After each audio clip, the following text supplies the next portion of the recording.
What's up, guys? Welcome back to the channel. So I decided to give you guys a little tidbit, a little extra video this week, and I'm getting a lot of questions via my email or the internet or other social media platforms that I want about what material are you using? How do you do this? How do you do that? I have a full section on the channel of how-tos. So what I did was, it's been about 2 years, so please bear with me on that original content from back then, because I was very like, yes, I'm sorry, I will do, very still. But I did how-to videos on exactly what you need to build a custom bike. All the parts, all the material, everything. But it was in a 4-part series because I wasn't allowed to do a video longer than 15 minutes at the time, nor did I edit very well. So I take those videos and I revamped them, I stuck them all together. I also threw in how to do a diamond tube frame, and I'm putting it all in the same video. So yes, the video is a little bit long, but it's gonna go over everything that you guys need and all those questions that you ask me. Please watch the video if you have the questions instead of asking me the same questions over and over again. I know you don't know that someone's asking those questions, but they are. So if you could, watch the video, like, comment, subscribe, stay tuned for more, guys, and I hope you enjoy this little revamp. And I was a lot skinnier. Damn. Alright guys, so first basically I'm going to go through some of your most important tools that you're going to need. On my table here is probably my most used tool next to the welder. That's going to be your grinder. You want to get a decent grinder. Super important. Get a cheap one that crap out on you. This is going to do everything you need, from cutting the metal to grinding it.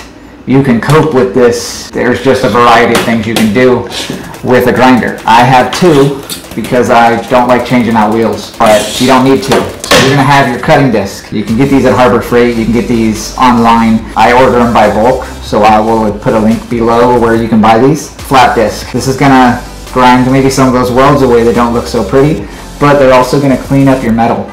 You're going to be able to use these to cope with. And lastly, this is what I start out with. These are basically paint stripper flat discs, and I will use these to clean the metal because your metal comes from the metal supply warehouse greased up and dirty, and it's so that it stops it from rusting. Well, you got to get that off of there. You don't want to weld that. So I like to clean my metal completely by using these. You don't have to, because you can use a flat disc in order to clean the areas that you're going to weld, but it's a nice touch, especially if you want to help out your powder coater. Ear protection, guys, don't forget, this stuff's loud. Ear and eye protection, also a must on that. Just an idea of what you start with. Like I said, they put these chemical on there and so that this doesn't rust while it's sitting in the metal manufacturer. But you can see what the difference they make. The next thing is going to be, you need a good solid platform to lay your stuff down on. You are laying your metal out on something that is warped, your frame's going to be warped. It's not going to be straight. So this is a nice thick 1/4 inch piece of metal that I use because I put all my bike's head tubes basically in the same spot. I was able to weld this part here, and that's how I start my frames. This is basically a jig. I draw everything out on here that I want to draw out.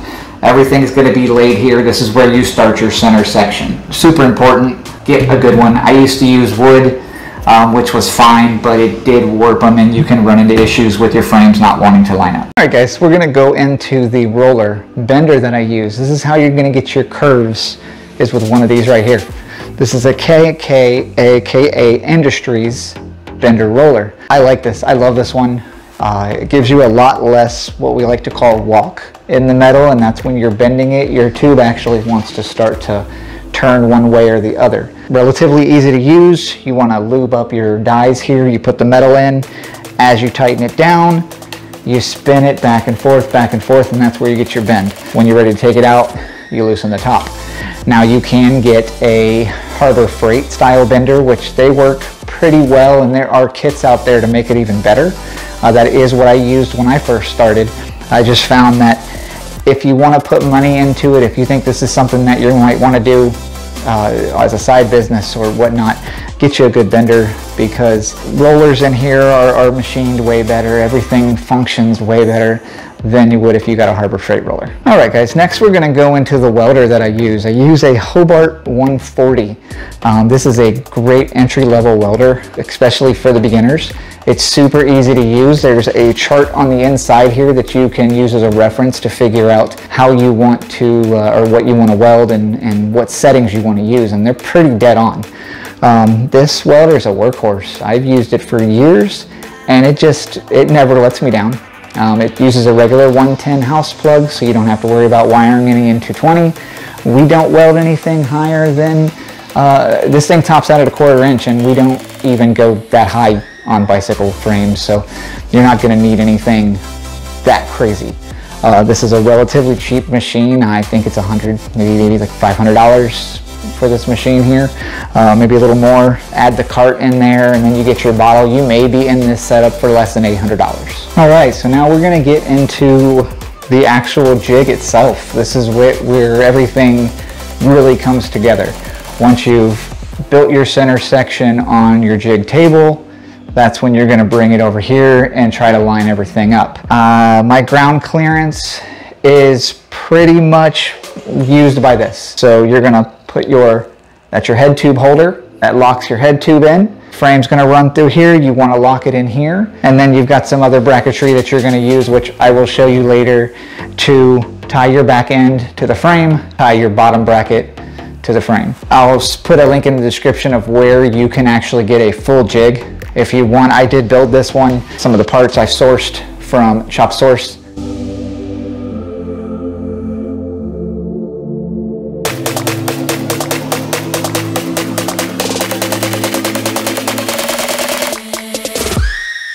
That's a company that I will post in the link below, where you can actually buy a complete jig, and I strongly suggest that you do. I have went with wood before. I have done everything I could to make my own jig, not quite as nice as this one, and it never turns out well. So the money's worth it right here. So next you need something that's going to help you bend those back legs, or chain stays as we call them. Here you go. It's relatively crude, but this is how I started. Pipe bender. You get these at Lowe's or wherever, and you'll use these to get that mandrel bend so that your legs can turn.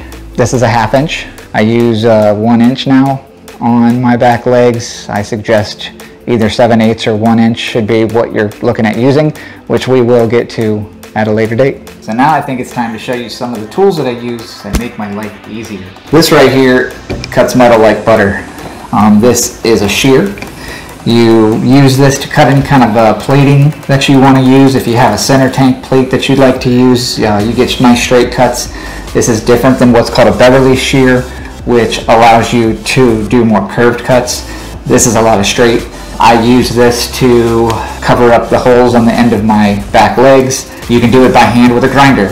If they're dangerous, cut your hand off. If you could do it real simple and quick with this, that's definitely the way to go. Well, some of you have probably seen me use this before, and this is a Woodward Fab mandrel bender. This right here is what's going to give you the same thing that the pipe bender did. It does it here, and it does it a whole lot easier. Again, not a cheap tool, but they do pay for themselves. You use a lot less metal when you're using machines like this. It took me years to get one of these. I had to bite the bullet finally and just do it. For what it does, it's definitely worth it. The most expensive part of this machine would probably be the dies, because they don't come with the dies, and you're going to need them for whatever material you're going to be using. For me, I use 1 inch dies here. I use 1.5 inch dies for the actual body. Alright guys, without a doubt, this is probably one of my favorite tools. This is a tubing notcher. This is going to allow you to easily and very precisely notch those tubes so that you get what's called a fish mouth. And a fish mouth is basically you're taking that pipe and it's fitting on that other pipe like that, and you don't have any gap. It makes better for welds. This is a Chicago Industries tubing notcher. They're not cheap, but for what they do, they pay for themselves 100%. You cut your bottom brackets out with this. Cut holes in the frame so that you can actually insert the legs into the frame instead of fish mouth welding them to it. Without a doubt though, I didn't use one of these before, and trying to fish mouth a tube by hand with your grinder wheel can get a little dangerous, a little sketchy. So having it in here, it's way more precise. You're getting dead on fitment. And that's what you want when you're welding. You don't want somebody to ride the frame, ride one of your bikes and have a weld break because you tried to fill the gap. All right, so now I'm gonna go over the materials that I use, the thicknesses and what type. First thing we have is for the center section of my frames, I use a 1.5 inch DOM tubing. Real quick, let me stop the video. So I did say that you needed to use, or that I use DOM 0.065 tubing. You don't have to use expensive tubing like that. You can use 16 gauge tube. Seamed tube, it's really not any different when you're using a diamond tube frame where you're going to use some 16 or 14 gauge square tube, which is seamed. So just wanted to put that in there, give you a little clarification that if DOM tubing is too expensive for you, yes, it's stronger, but if it is too expensive for you, you can go ahead, pick up some 16 gauge tubing and do the same thing. Tubing. It is 0.065 wall thickness. That's how thick the actual tube itself is. I do that on all my frames unless it's a client that might be a little bit heavier and I need to bulk it up a little bit. But the thicker you go, the heavier it's going to be and the harder it's going to be to bend. These are for the back legs. Also, chain stays is what a lot of people call them. This is a 1 inch tubing, 0.065 thickness. Gives it a beefier look and it's much stronger to use than the 7/8 that I used to use. This is what's known as a bottom bracket. You can source these at Chop Shop Customs. Bottom brackets is where your pedals are gonna go. Super important part of the bike. Head tubes. Head tubes are also 1.5 inch tubing, 0.083 diameter on these tubings, and I make my own head tubes. These tend to work perfectly. You may need to grind the insides out a little bit. They work. That's all I've been using. You can buy them by the stick. And the head tube is the most important part of the bike. That's where everything starts. These here are called dropouts. Dropouts meaning this is the end of the bike. This is where your wheels are going to mount. These right here I get cut over at Gearhead Customs. John cuts these for me. These are all plasma table cut. He does my little initials on there so that you know it's mine. I'll put his link in there too. He does an amazing job at doing that. He also cuts me out coaster brake brackets. I like all my frames usually have coaster brake brackets unless you're going to be running a handbrake. Pretty cool, relatively simple little design. You weld these on and you are done.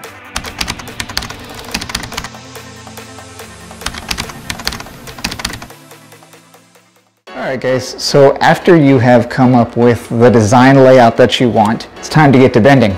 You're going to stick your tube in here. These are 1.5 inch dies that I have in here to bend 1.5 inch tubing. The amount of spread you give, so the amount that you pull your dies out, more tubing you're going to lose. It's going to start bending it depending on how far out your dies are from the center.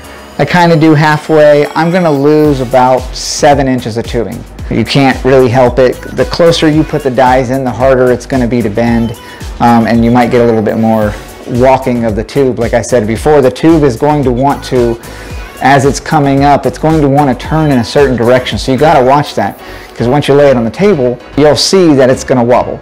And now that piece of metal is pretty much useless unless you can figure out a way to make it work. You need to lube this up. Don't try to bend this dry.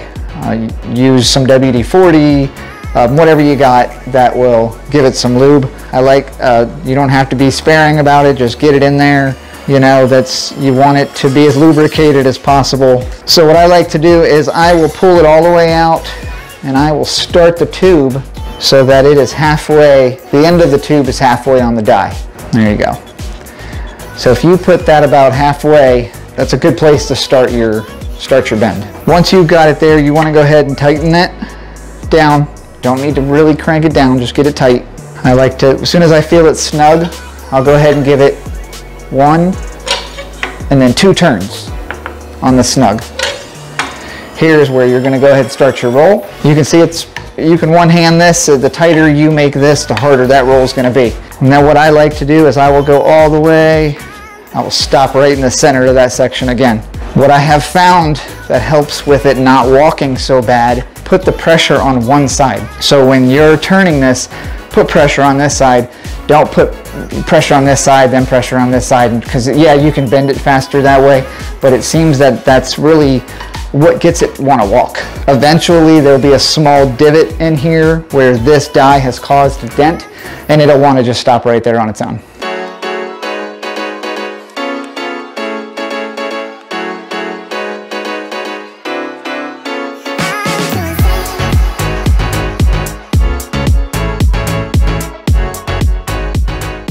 So we've got the first tube bent here. This is going to be our front tube, which is what curves the front, and I'm going to show you how to cope that fish mouth it here after I get the rest of it. I've got an upper backbone, got the front digger tube. My bottom tube will be straight. I use the jig as the bottom of my frames. So determining how wide you want them or how tall you want them to be, find something nice and straight that you can use. The way I figure out my distance from head tube to seat, I am 5'10" and a half, so I'm a pretty average male. You can always play around with the bottom brackets if you have somebody taller, or you can measure from head tube back. Now this is going to be your arm length where you want to be. So I'll take my head tube here. I go anywhere from 34 inches to 36 is where you want your seat, and you'll have some adjustment where if you're not using a bobber seat or using a bicycle seat, you can slide it back and forth. Distance from bottom of the bike to where you want to stop the seat, I'll usually run that around 17 inches, 16 inches. You want to remember, the lower you put that seat, you're going to have a chain running through that area. So you do not want your chain hitting the bottom of your seat, or the back legs being down too low so that they're also hitting the chain. You're going to run into some fitment issues. You're going to have to add things like bicycle wheels or other crank arms to get the chain to move down. Once you do figure out where you want your seat, because also the seat placement is going to be, how do you like that look? Do you like the seat to be way down and the wheel to be way up on your back? I kind of like it midway. I still like it to be where you're sitting down in the frame. So that I found that to be where 16, 17 inches, and then you got to remember thickness of the seat. And there's some playing around that we can do with the seat also, flipping the brackets. We'll go over that during assembly, which I'll do with you too. So right now I am going to cut these parts. This is the amount of tube you're losing. So I'm going to cut this off of here. There's nothing you can do here. You're going to have to cut this much off unless you've moved your dies inward more, which just makes it harder to bend. So just assume that anything after this crunch piece right here where the die gets into it, that's what we're going to lop off.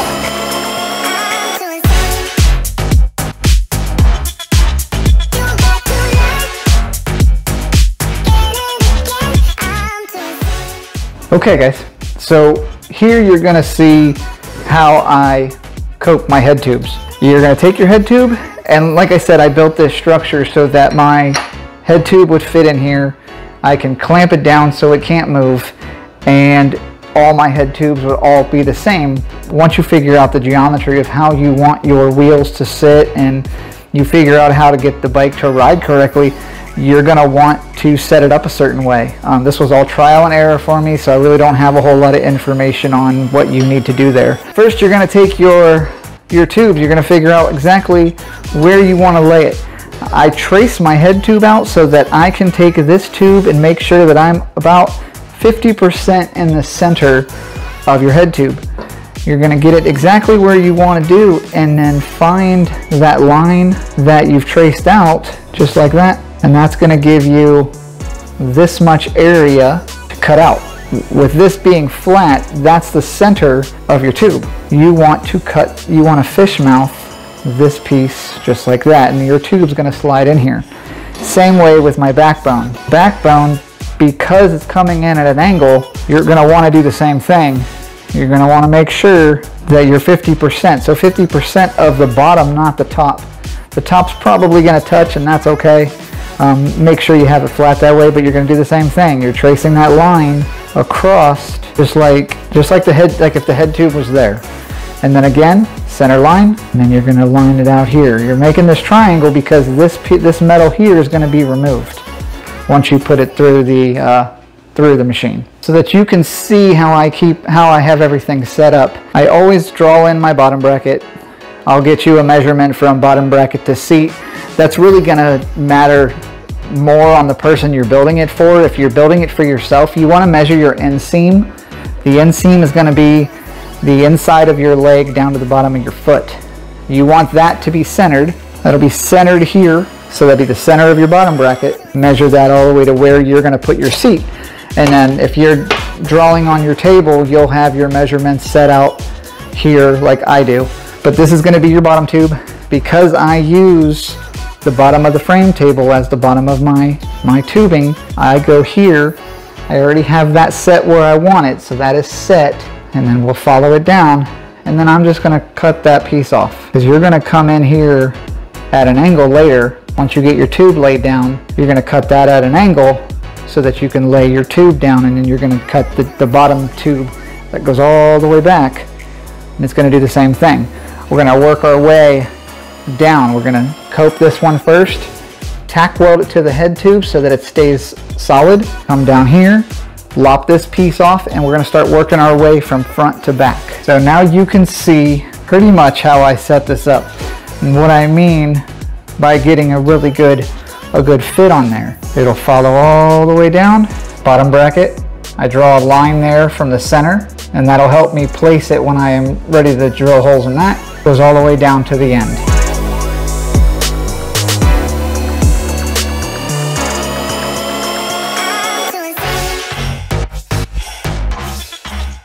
So hopefully this kind of allows you to see from my point of view, but head tube done. Front tube done, cut it to where it needs to be. I went ahead and I got the backbone done. Now I'm not using all of this. Again, it's going to depend on your design as far as what you want to do, but I'm kind of going for and a lot of my frames, I kick mine back. I don't run them this way, which you totally can. I like to kick mine back to an angle. It gives it a forward, it's more of a design preference because it gives it more of that forward motion. Looks like it's moving while it's sitting still type of a thing. So here is where I'm going to go ahead and make sure that I've got my measurements where I want them. Again, head tube to where I like to put my seat. Like I said, anywhere from 34 to 36 is usually where I like my seat to be. So I'll write it in there, 34. I know I want to be in that vicinity, especially if it's something for me. And then I'm going to go from bottom to top. Bottom to top, there I am. If I want to be, there's 16, there's 17, there's 18, and I will write these out so that when I am installing this tube, because you're going to weld most of this onto the table, or while it's sitting on the table. You're going to finish your center section on the table. Everything will get tack welded here. You're not going to actually burn everything in until you get it onto the jig.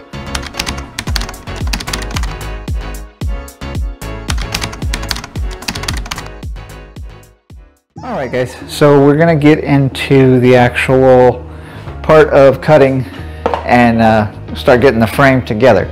So I have it kind of laid out how I want to do it. What I'll do is take this, once I have these two coped or fish mouthed together where I want them. I won't tack them into place yet because I want to have everything cut. It's a lot easier to be able to cut one piece than when they're stuck together. I will take this, and I do like to trace everything out on the table. I'm going to put this where I need it. Once I have this tube where I need it, top and bottom, down here, you're going to want to make sure that where your bottom tube is running, that you can cut this at an angle and you have enough. I will come up here, I'll stand directly above it, and I will draw a line from this side of the tube to this side of the tube, and that's going to tell me the angle that I need to cut it. So you can see there. Then I'm going to trace it down onto the table, and as you can see here, what it's done now is it's run that tube through. It's also going to show me where here I can cut it. So I'm going to do the same thing. I'm going to take here to here, and I'll draw a line, and this, you'll have to do some fine tuning on that, but you'll be able to get where you need to be. And then on the table you can see where you're cutting from here to here. This is all getting eliminated, and that tube will come down, and you'll tack that together. You won't weld it completely in, you'll just tack it. So that'll be there, and then we'll run our bottom tube, which will just go here, and you're going to do the same thing. You're going to take that tube, once you figure out where you need to be, And you can see that we've got all this back here, so I'll just cut it so that I don't need all this tube just getting in my way. All right, so I made really quick work of cutting these tubes out. They're not perfect. They're not gonna be, but now we're gonna take the flap wheel and the grinding disc, and this is where we'll fine tune everything. We'll get all the edges straightened out, because you wanna make sure that this isn't concaved or it isn't gonna lay flush. So we're gonna work on that. And you also wanna make sure, and one of the things you run into is when you're cutting this, if you're cutting one side this way and then you go cut the other end, did you cut the other end exactly the same on each side? So you may have to work that in too, and you really won't know until you go put it up to the frame.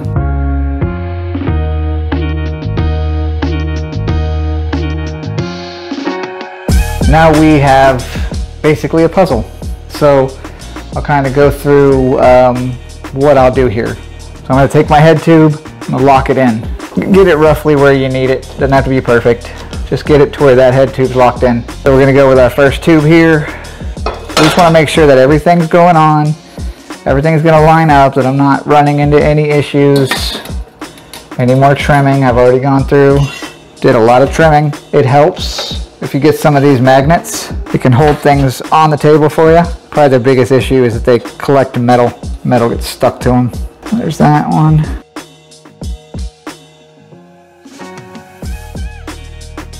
So now you can see the frame lays itself out. You can actually go ahead and see what I mean when we're talking about getting your gaps on. So you want all that nice and tight, your cope nice and tight in there. This is where you'll want to tack weld everything down. If you have a table that you can run some type of a bar through, some type of metal bar that will hold this down while you're tack welding it, that's ideal. I don't have one, but if you could run some clamps, a metal piece across here, a metal piece across here, and be able to clamp it down, that is definitely ideal for you. All right, so now we're going to go ahead and lock this into the actual jig itself. You've got your head tube holder. This will help keep everything in line and locked into place. Metal likes to move when you heat it up. So we're going to place this here. You see that slides right down in there. This will go down in there. Slides right in. That's what's holding your head tube in. I don't tighten it down yet. I want to make sure that everything is level from here. My table is level. I make sure that the jig is level both ways, this way, this way. So I lay it on there. Looks to be just about, come up a little. Actually, I'll probably leave it right there. It's almost level. I use a lot of triple trees on my frames, which gives you that extra adjustment. Now you want to go ahead and completely lock this in nice and tight. What I'll do is lock the head tube first. Then I will lock the bottom in once I make sure that the frame is straight. I'll put that on there. It's straight up and down. I do kind of give it an eyeball a little bit just to make sure that I'm going straight down the center of the jig, and then I'll lock it in there. Now this is just for me to go ahead and burn this in and finish weld this so that I can grind this all clean. Once this is welded, take it back out after it cools down, take it back to the jig table, grind all your welds down, make all these corners look pretty. I try to stay away from grinding in the center sections. That's where your strength is. So I like to leave that alone. But I'm gonna go ahead, get the head tube welded on, get these joints welded together. Then we'll go clean it up. Once we clean it up, then we're gonna figure out, I do like to drill holes into the frame where I'm gonna put the back legs.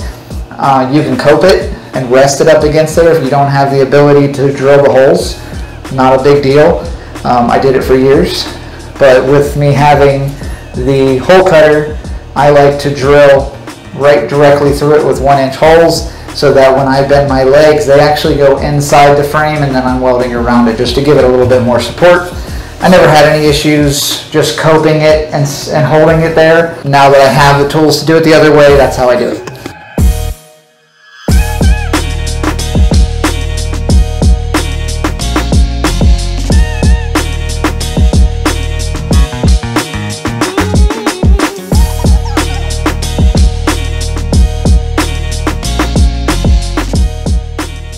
Okay, we're going to let it sit in here and cool down. You can see all I did was basically just weld that down, weld that in there. There, that's welded.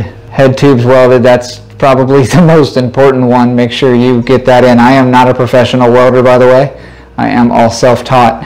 So we're going to leave this in the jig for a little bit, and what that's going to do is allow it to not get warped once I take it out. It's sitting in here, it's locked down there, it's locked up there. Let it sit, let it cool down, then we'll pull it off and grind it down. All right guys, we're moving right along now. As you can see, I got the frame, it's cooled down. I got it laying down on the jig table.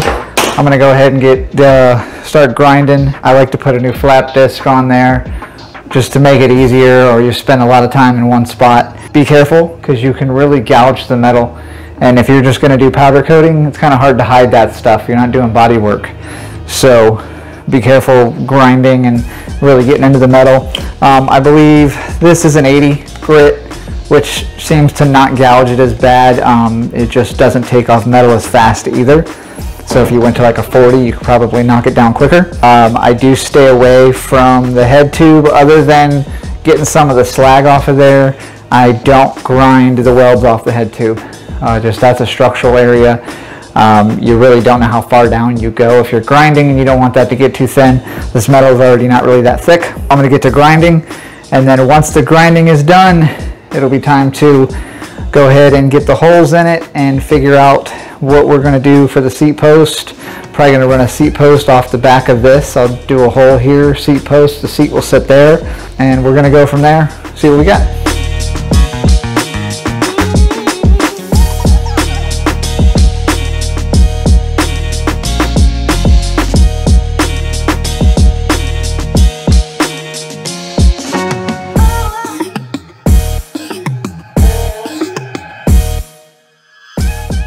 Alright guys, we got us a center section.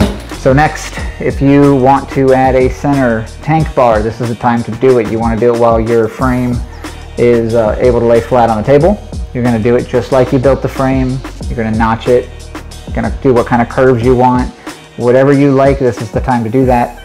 I also got my bottom bracket lined up to where the center of the bottom bracket will be, so when I cut the hole for it, I am going to use my tubing notcher to do so. You can do this however you want, but you kind of want, how I do it, center of the bottom bracket is about 6.5 inches from the top of the tube. This allows your pedal to sit roughly right at the same line as your tube here, so you're not hitting it on the street. On this frame, I am going to run a front to back tube, so leg will be running front to back.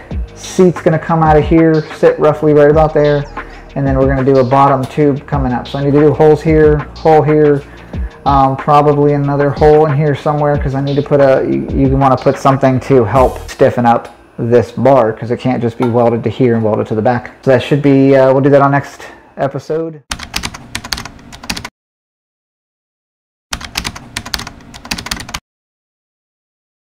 Okay guys, so we're going to go over your seat post material and placement.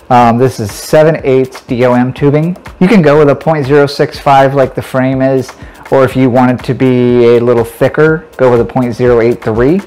That's the thickness again. I haven't done the holes yet for this, but I'm looking at running my seat around this area. Now what really determines where you're going to put your seat is where you're going to put your wheel. If you want your wheel running all nice and close like this, you of course can't put your seat there. Yes, you could mount it here if you wanted to. If you wanted that look, you could come up here. This one, I wanted it to be a little bit longer, so I want to run the seat off-centered, so which is going to pull the wheel back a little bit more. So this right here is going to tell me if that's where I want my seat, then this is going to tell me where I want to set up my wheel. So what I like to do is I will draw a line on the actual jig table, or the jig itself, from the center point down, so that way I know where I'm going to mount up my bracketry for the dropouts. So once you got this set, I already have a line there because this is where I put them anyway, and then we will get on to putting in the holes for the back legs like I did here, and setting up the jig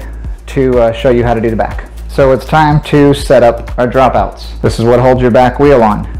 This is your dropout. This is the jig to hold your dropouts. This is where you get this piece right here from Chop Source Customs. That's who makes this piece. Other piece was just mine from tubing that I had. I'm going to take this here. This is going to slide down into the jig. And then I'm going to line it up with the wheels, or with the line that I made. So once I have that where I want it, kind of eyeball it. If you have to, take what wheel you want to use or what spare wheel you want to use. You can lay it there, kind of see. I've got plenty of room. Now you're going to take your bottom brackets, your dropouts. We're going to place these in here like so, and then you're going to tighten them down. You're not going to line them up yet. You don't need to move this anymore. So I'm going to get it where I need it. So I am level on there. And then what I like to do is take my level and make sure that I'm level this way. Because if you're not level this way, if this is off and this one's straight, when you go slide your wheel in there, it's going to make your wheel tip to one side or the other. So you want these, if anything on this bike you want straight, this will be the part. So I'm actually pretty good. This one is a little too high, so we'll come in, little tap. I'm there. That one's perfect. And also give it a good eyeball too. Make sure it doesn't look weird to you. There's some things on custom frames that you can adjust because, again, they're custom. So there's going to be a few things that you can play with to help you out. So we're good there. That is already locked in. That's perfect. So now, once this is set, I'm going to go ahead, figure out exactly where I want my seat post. I'm going to put a hole there because I like to weld my stuff inside. You don't have to. Again, like I said, you can lay that seat post down, and if you know how to cope really well, add some gussets, which I'll do anyway just for extra strength, but I'm going to put it there. One thing I also need to make sure is that when I am going to put this seat post here, am I where I want to be? Again, I like my seat 34, 36, and if I put it right here, that's exactly where I want to be. So that works perfectly for me, and I'm going to scribe that because I'll put that inside the frame right there, and it'll probably slide down. And the seat on the bottom does have some play because of a regular bicycle seat. You do have a little bit of play back and forth, or you can flip the bracket to lower the seat some more. There's a few different things you can do to make sure that that's correct, but I'm going to put it, I'll probably even cut this some so that I don't need to be. I think right about there is where I want to be. I'm going to mark that real quick. This seems to be the spot because I like my seat just sitting right above that little part there. That's where that hole will go. I will put that hole does have to be at an angle or that's not going to go in. So that'll go as an angle. And then I'm probably going to run my back legs. We'll get on to determine where we're going to do that, but we'll run these, we'll run them across here. And I like a little bit of a slope. If you run these straight across and you find yourself going downward, you might have a problem on this side because your chain has to come through here. So let's say you ran this down too far. Now your chain bumps into it because it has to go around your sprocket and back. And you're going to have some play in it because you're using two chains sometimes, maybe a chain and a half. So what I'll do is I will put it on the top of this bottom bracket or the top of this dropout, and I'll come up just a little bit just to give me an angle because I don't usually do really fancy back ends, so I like them nice and simple and functional. So I'll run that up and that'll bring me roughly into here. I'll probably drill the hole right through there, and then I'm going to do something cool from here down to the front just to make it look kind of neat. Run probably a double tube, which I haven't done that before. All right, let's get done. But here you can see, that's why I do that. So the other jig is your bottom bracket jig, and you can see how this holds everything in. You can get this, the cones, you can get the whole setup from Chop Source. I just purchased this because I already had the cones, and then I made my own holder part here. The brackets down at the bottom come with it. You need this. This is going to hold that steady, straight with the frame. You want to get this as close as possible to perfect. Like I said, none of our frames are perfect. There isn't a builder out there that makes a perfect frame because they're just handmade. But getting it as close as possible is necessary, especially this, because if this is tilted one way or the other, it could make your chain constantly pop off, and you could run into some alignment issues. So get this as straight as you can. Even before I weld anything on, I'll take a ruler and I'll check each side. I have a line on the ruler that makes sure that both sides are exactly the same. Measure that out, measure it 15 times if you have to. and then burn it in. And usually what I'll do is I will tack it. He does make a full rotisserie, so you can get a jig that completely flips upside down, which is great because it's really hard to weld under here. Usually what I do is I'll burn all of this in and then later flip the frame over itself and weld it because it's structurally tight, it's in there, it's not going anywhere. So I'm going to knock that real quick. Alright guys, we're going to go over the distancing that you're going to need on your dropouts. This is really going to determine on what type of a hub you use. If you use a single speed standard hub, you don't need any more than 5 inches back here. So 5 inches from inside to inside. Now, let's say you're going to use a fat tire bike that you got off of a Huffy. That's the rim you're using. They come in like a 4-inch wide rim. They use a 7-inch wide single speed hub. This is going to need to be moved out 7 inches. This is what determines your width, not necessarily the size of the wheel that you're using. I can fit a 5-inch wheel in here if I'm using a 5-inch hub. But if I'm using a 7-inch hub, this goes out 7 inches. So that's how you're going to space these. Like I said again, that's more important than worrying about what size wheel you're going to use. Okay, here's what you end up with. Now, what I'm going to do is cut this down the center, and now I have 2 sides. So I just kind of mark it where my center is, and you can eyeball this because you're not going to use it all anyway. I will cut that in half, and then I'll have 2 separate legs. Depending on how far apart your frame is, that should be enough. All right, so here's where our legs are mounted. We're doing the upper legs now. The holes were already drilled into the frame, so this slides into that hole. Like I said, you don't have to necessarily do that. You could cope it and fit it there to weld it, but because I have the tubing notcher, I use it. Here's where I'm going to figure out where I want my angle. Get you a couple clamps, throw that on there. Now I'm going to measure out to make sure that my back is straight here, and then once I've done this, there we go, I'm leveled out. So once I've done this, I'm going to go ahead and draw a line here where I want to cut the bottom of that off of there. So I'm going to want to trim this little bit of edge there. I don't want this piece left over, and then I'll cap that off. Just grab your marker, and because this is coming down at an angle, the cut will be a little bit of an angle. So just to show you guys here, I take a piece of 1-inch tubing, I'll take a like 16 gauge steel, trace that on there, and then cut that out. After you've trimmed this, you'll weld that on there and grind that smooth to get your finished leg. So real quick, I just do a couple tack welds on this, and you can see this is your end cap. That little extra that you have here, we're going to grind that off. So, and you're going to grind all the welds off anyway. So that's what I said. You're going to kind of start with a little something like this, put it on the edge of there, tack weld that on, tack where it's flat, and then if you have any hangover here, you don't want to weld on that because the weld might not penetrate as well. So go ahead and take your grinder and get that all nice and smooth so that it's even, and then finish tack welding it all the way around. It just needs some tack welds, little tack welds all over to hold it on.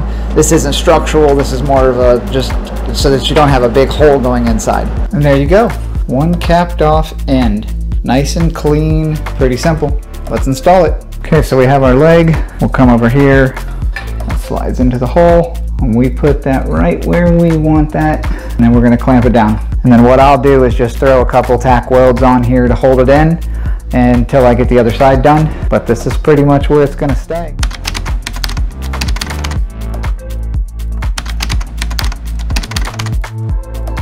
So I'm thinking about running a tube. I notched it right off of here. It's gonna go something like that. I kind of want to follow the line. So anything that you're doing design-wise, you just kind of want to figure it out as you go. Yes, I can turn it, but everybody does that, and I could probably make a really cool center tank in here, and it doesn't need to be huge. So I'm thinking I might run 2 on each side. They'll get welded here. I'll do a little notch there to cap it off. Let's do that. All right, guys, you can see I kind of just had fun with it. Ran that bar across there, sectioned the tip, so it gives it a really cool look going straight back. Pretty level with the frame, so it goes all the way back. Gives it a really cool straight line across here. And I'll probably maybe even add a tank later, but I really just want to show you guys that it's up to you. Sky's the limit on how you want to do things like these. Try your best not to copy off of another builder. They would appreciate that you don't do that. Ask for permission first if you are You know, don't step on anybody's toes. Yeah, this is about it. I'm gonna finish welding all this together, flip the frame over, finish welding that, and then we'll get it on the ground and see what it looks like.